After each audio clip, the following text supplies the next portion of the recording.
Cool. And whoa, that's not what I was looking for. How yous all doing? I'm just studying for this exam. Oh, what the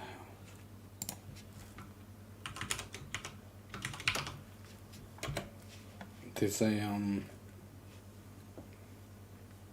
yeah, this is what I've been using. Hopefully the mic's alright. So, cool. So I'm doing this exam tomorrow actually, so hopefully I'm just playing around with ChatGPT here, or ChatGPT, whatever you want to call it. Just let me close this crap. Alright, can you please generate a scenario with multiple choice answers related to this topic for solutions. Exam SAP-C02.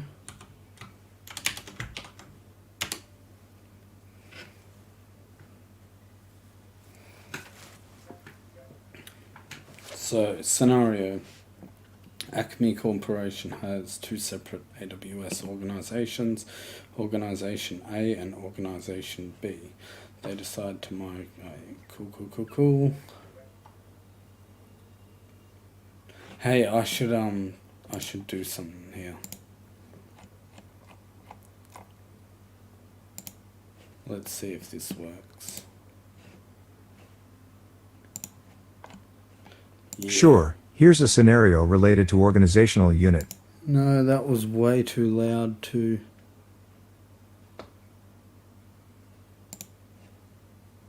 Settings. Oh, whack. Hey, there we go.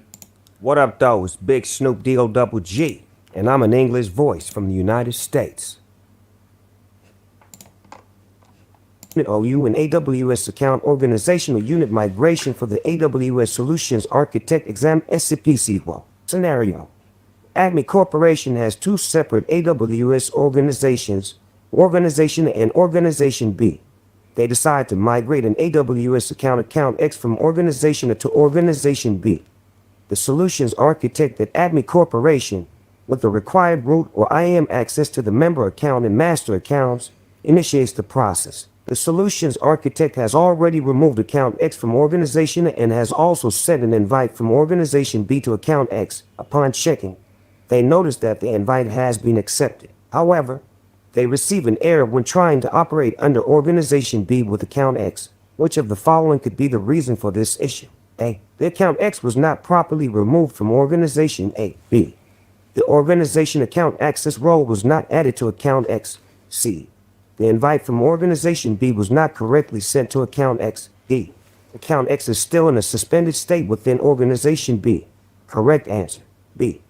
The organization account access role was not added to account X. Justification. As the invite has been accepted and account X has already been removed from Organization A. These are likely not the issues. AWS accounts are not put in a suspended state during migrations, so option D is not correct. The missing step is likely that the organization account access role was not added to account X, which is necessary to perform operations under the new organization. This role provides the necessary permissions to manage the account. Well, it wasn't it wasn't really meant to give me the answer. Can you please do another one for this? Don't give me the answer, please. I want to try and answer them.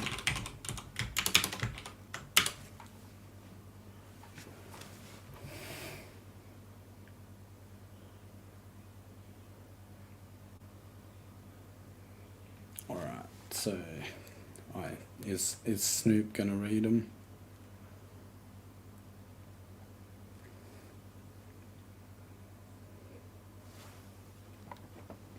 Absolutely.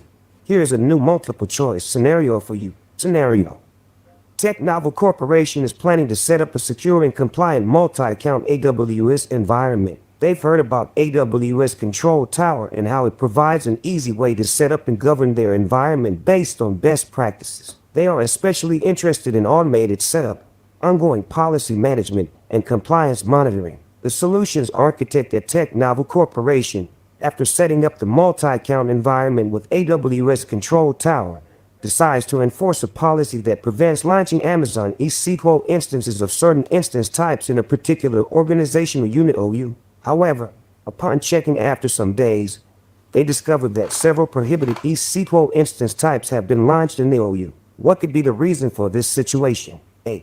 The Preventative Service Control Policies SCP might not have been correctly configured or applied to the OU. B. The AWS config rules were not set up properly. C. The AWS Control Tower dashboard was not updated. D. The guardrails were configured as detective instead of preventative. Consider your options and choose the best one.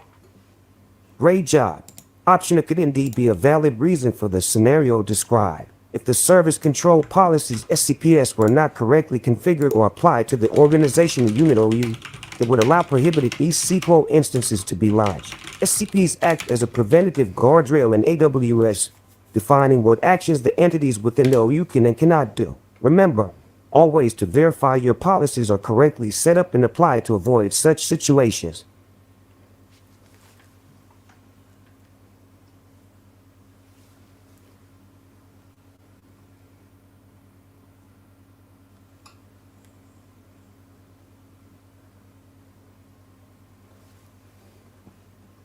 Sure, here's another scenario based on Service Control Policies SCP.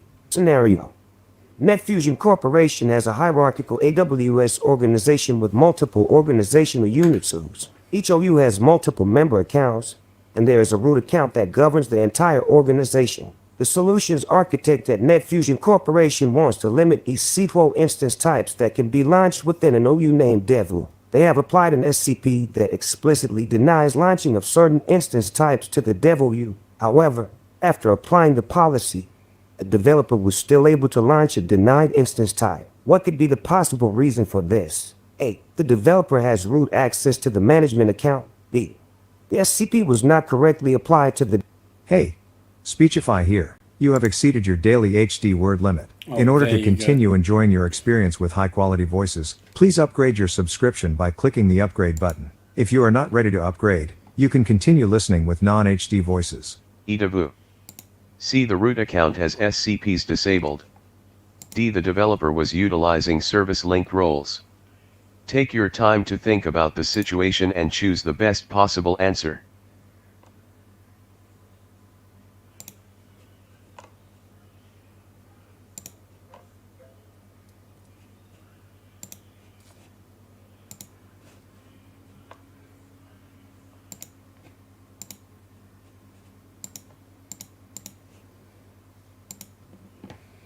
Alright, I shouldn't get distracted.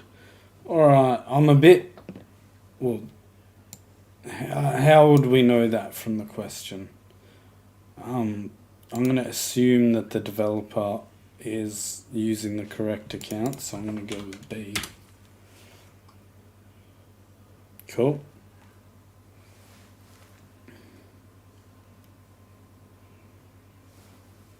That's correct. Option.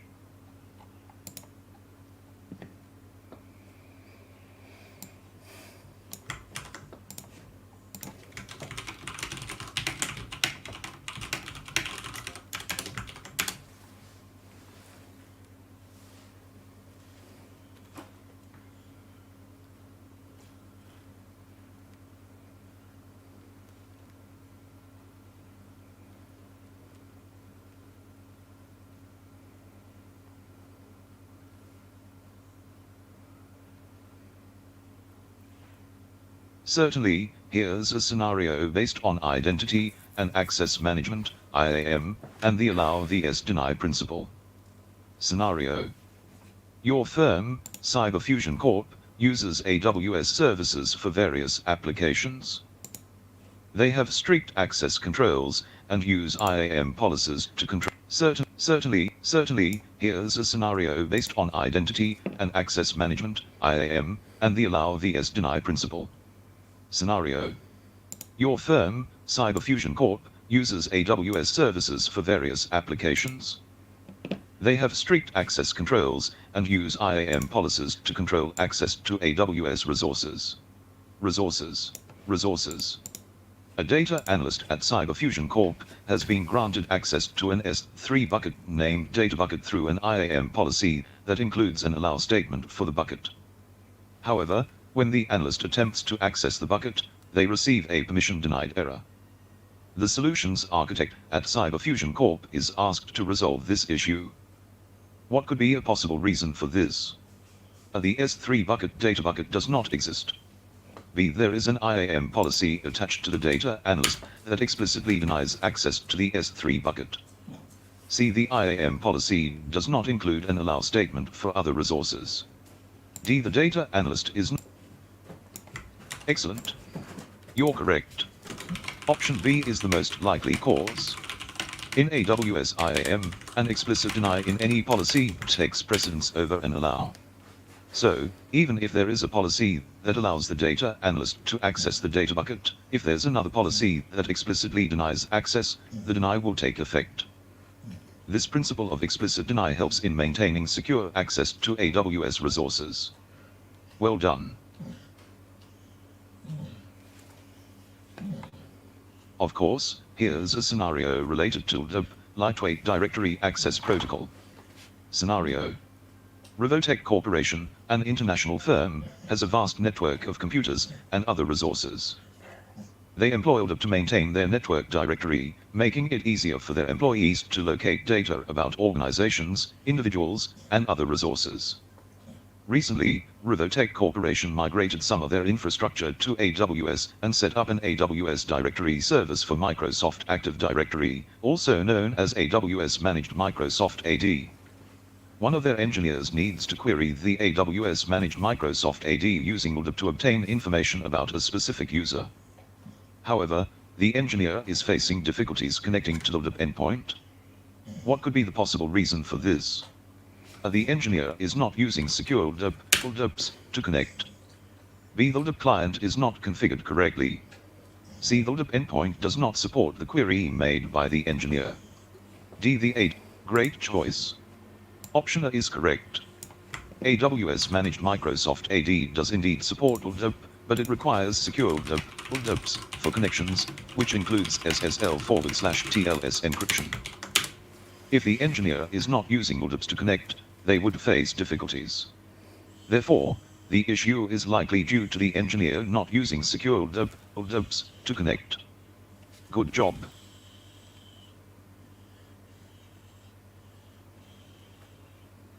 Sure, here's a scenario based on identity federation. Scenario.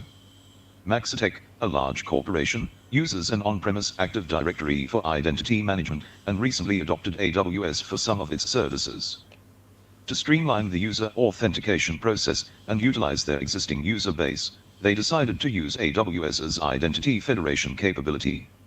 A solutions architect sets up identity federation between the on-premise Active Directory and AWS. However, after setting it up, the users are still unable to access the AWS resources. What could be the possible reason for this? The users do not have accounts on AWS. B. The federation process was not set up correctly. C. The users' identities are not correctly mapped to IAM roles. D. AWS does not support identity federation with Active Directory. Think about the principles of identity federation and select the most appropriate answer. Well, I know AWS Cognito would be used for this. Do they need, because usually I need accounts on there, but I can pull users from another identity using, say, single sign-on stuff. I'm going to say C, but it could be A as well. Cool. Thought so.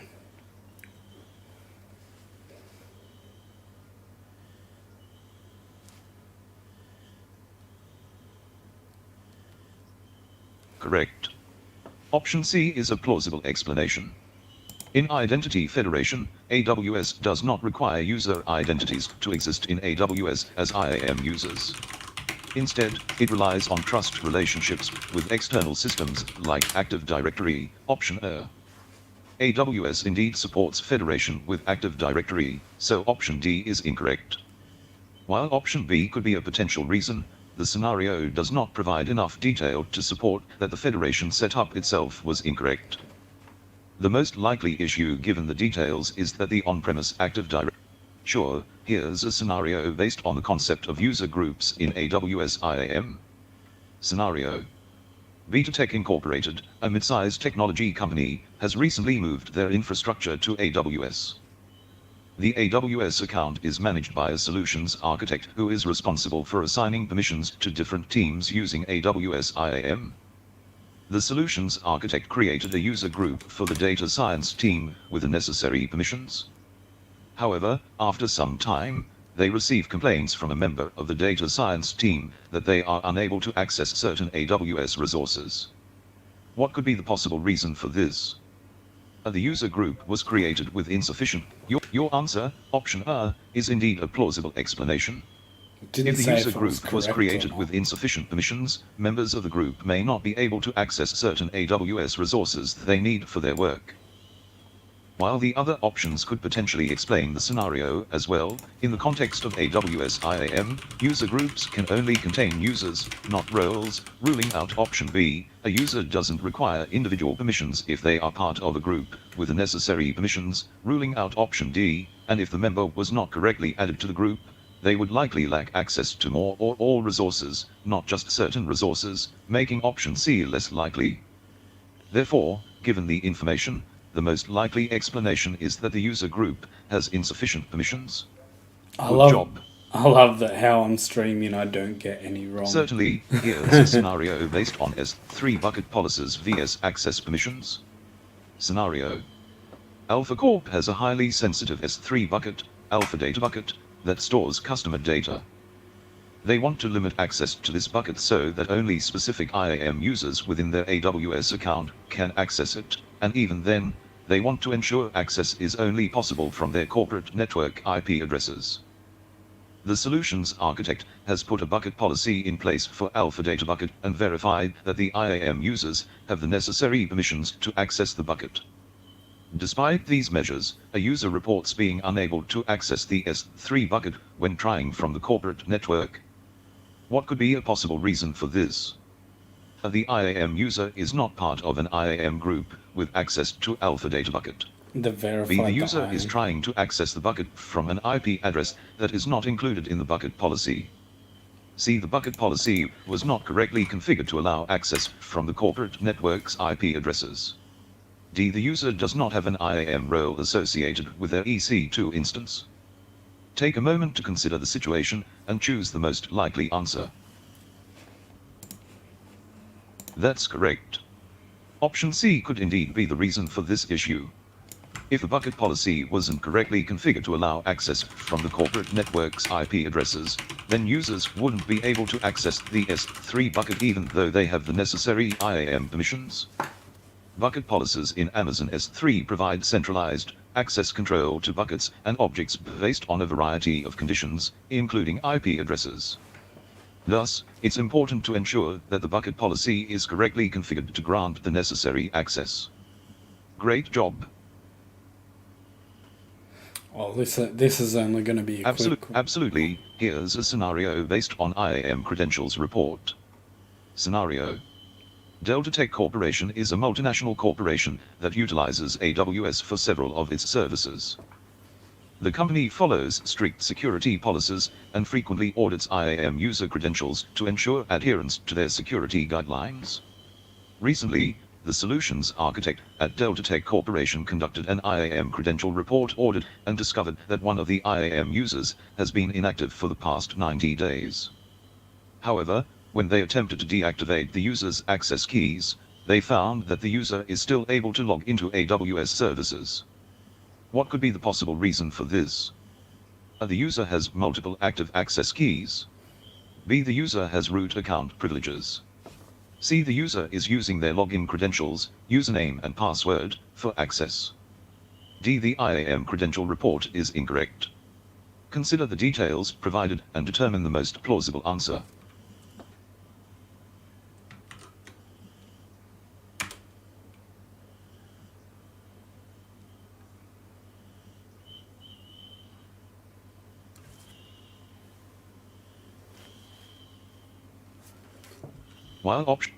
While option A could potentially be a reason, it might not be the most plausible answer in this case.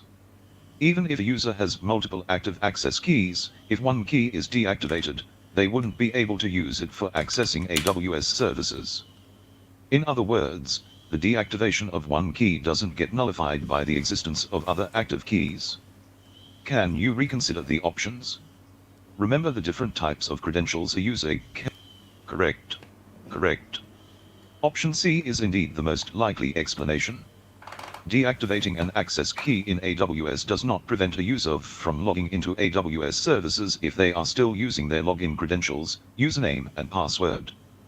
An IAM user's access keys and login credentials are separate. The access keys are used for programmatic access, i.e., AWS CLI, SDKs, while the login credential. It wasn't really clear, like,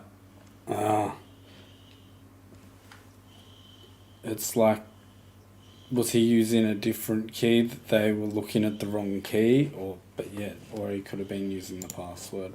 I'm not happy with that question. One more.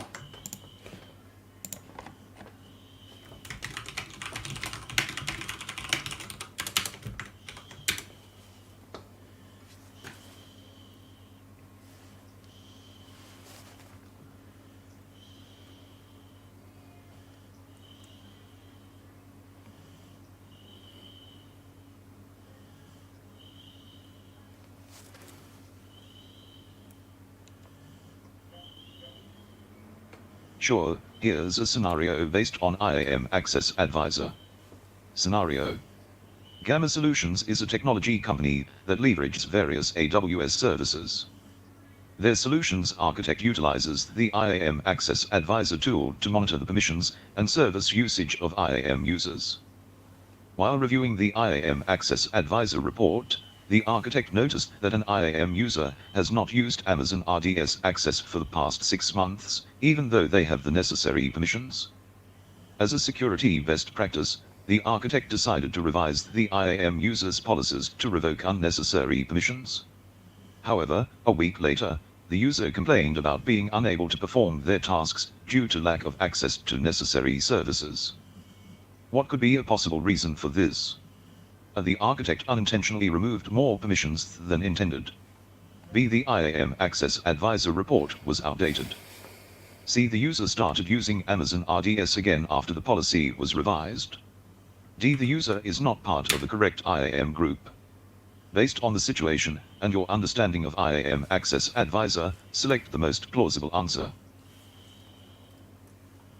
That wasn't a great That's correct. question either.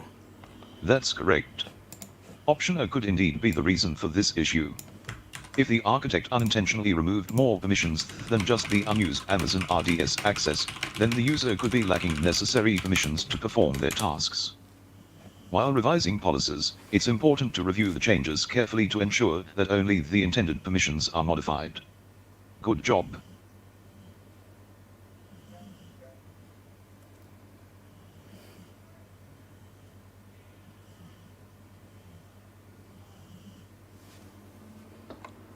Of course, here's a scenario related to the AWS Policy Simulator. Scenario. OmegaSoft, a software development firm, uses AWS for hosting their applications. They have complex IAM policies in place for different users and roles. Recently, they created a new IAM policy for their DevOps team.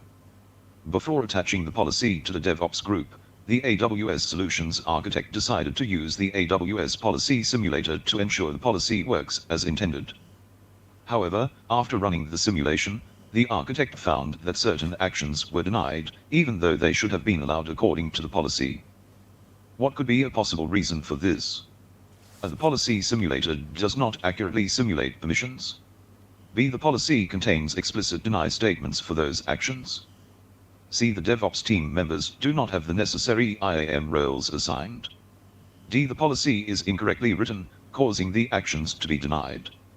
Think about the function and use of the AWS policy simulator and choose the most likely answer.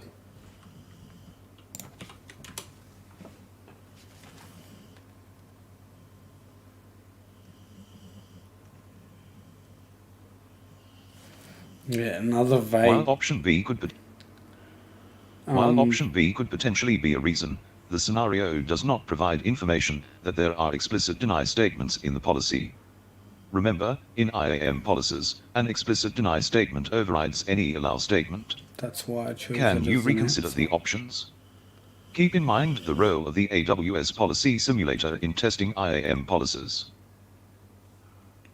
Do they need to have it assigned? Because it explicitly says that it's not assigned. Ah, this question. These could all Option be C, right. D. Option C, while potentially plausible in other contexts, is not the most likely answer in this case.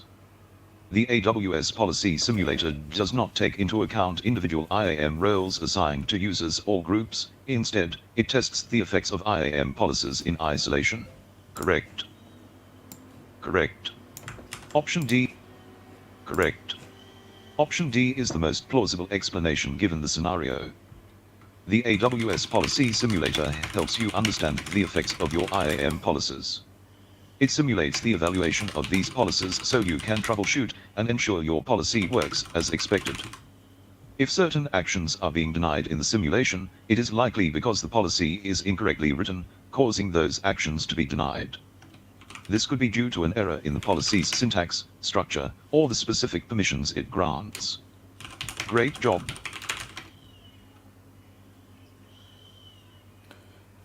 What should I say? Oh, please try to keep the solutions to having one clear answer rather than multiple that could be correct.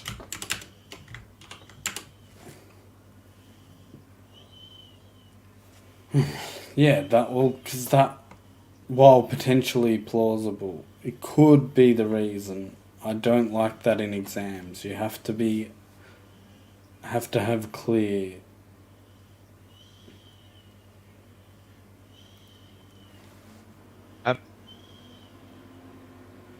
Absolutely, here's a scenario related to the IAM Access Analyzer.